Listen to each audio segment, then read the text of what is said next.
તો ચાલો આજે આપણે એક અનોખું ચટપટું મસાલેદાર સ્વાદિષ્ટ એવું શાક લઈને આવ્યા છીએ। તમે કરતા હો કે નહીં, પણ આ રીતે જો શાક બનાવશો તો ખૂબ જ ટેસ્ટી એવું લાગશે। તમે એકવાર જરૂરથી ટ્રાય કરજો। તો સૌ પ્રથમ આપણે ટીંડોળા અને બટેટા, નાના બટેટા લીધા છે।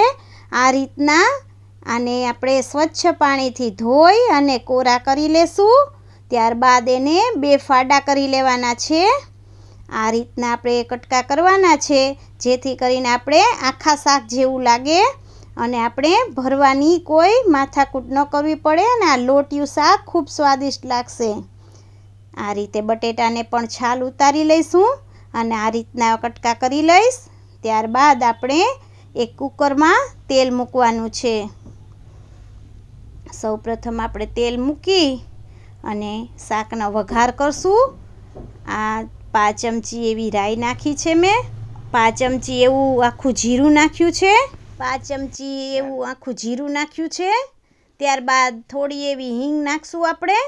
જો તમે લસણ ખાતા હોય તો તમે લસણનો વઘાર પણ આ રીતે કરી શકો છો, લસણની પેસ્ટ નાખી શકો છો ને ત્યારબાદ શાકને વઘારી દેવાનું છે।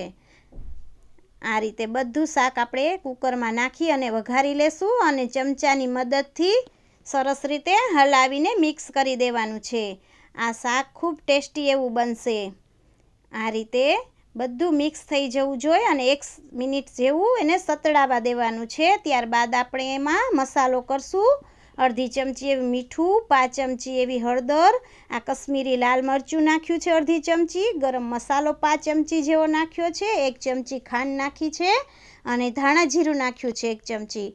તે બધું જ હલાવી મિક્સ કરી અને આપણે સરસ 1 મિનિટ સુધી એને ચોળવવાનું છે। આ રીતે સરસ કલર દેખાય, સરસ મિક્સ થઈ જાય આપણો મસાલો, ત્યારબાદ આપણે એમાં પાણી ઉમેરશું।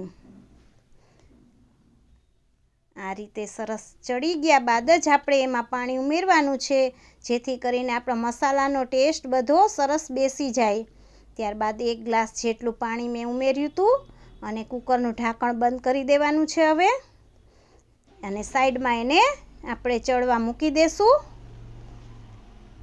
ત્યારબાદ આપણે આ લોટિયું શાક બનાવવું છે, એટલે આપણે નોનસ્ટિકમાં આપણે લોટને પણ શેકી લેશું સાઈડમાં। આ રીતે મેં અડધી વાટકી જેટલો લોટ શેક્યો છે, જે રીતે શાકમાં જોઈએ એ રીતનો આપણે લોટ એમાં ઉમેરશું। તવેથાની મદદથી આપણે ધીમે તાપમાં સરસ રીતે લોટને શેકાવા દેવાનો છે। આ રીતે નીચે નોનસ્ટિકમાં ચોટે નહીં એ રીતે હલાવતા રહેવાનું છે સતત, અને આપણે લોટને સરસ રીતે શેકી લેવાનો છે। આ તમે જોઈ શકો છો કોરે કોરો લોટ સરસ આપણો શેકાઈ ચૂક્યો છે।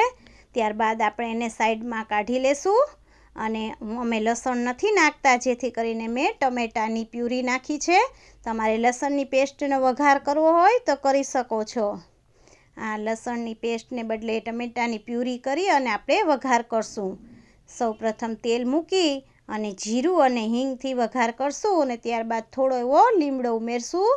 ત્યારબાદ આપણી પ્યુરી એમાં વઘારી દેશું।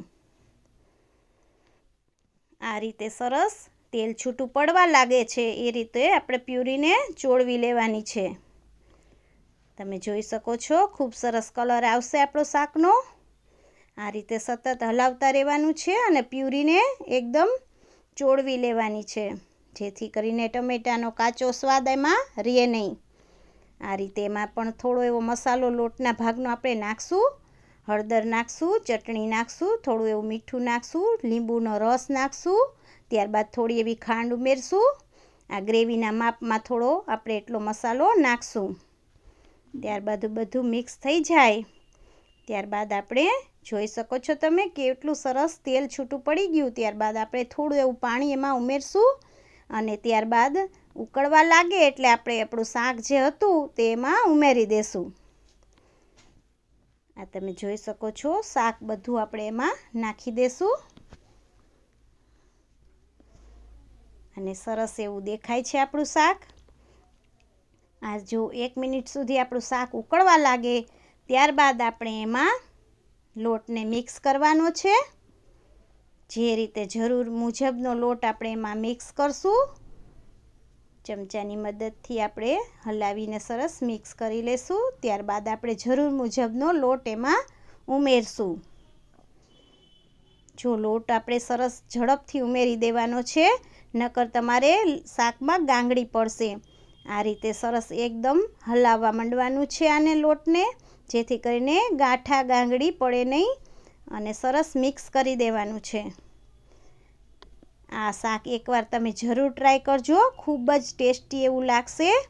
અને જો તમને અમારા વિડીયો ગમતા હોય તો તેને લાઇક, શેર અને સબસ્ક્રાઈબ કરવાનું ભૂલતા નહીં. ત્યારબાદ ઉપરથી આપણે ધાણા જીરું નાખી અને ઢાંકી દેશું. તો તૈયાર છે આપણું મજેદાર ટેસ્ટી એવું શાક. તો લાઈક કરો, શેર કરો ને સબસ્ક્રાઈબ કરો. Thank you for watching.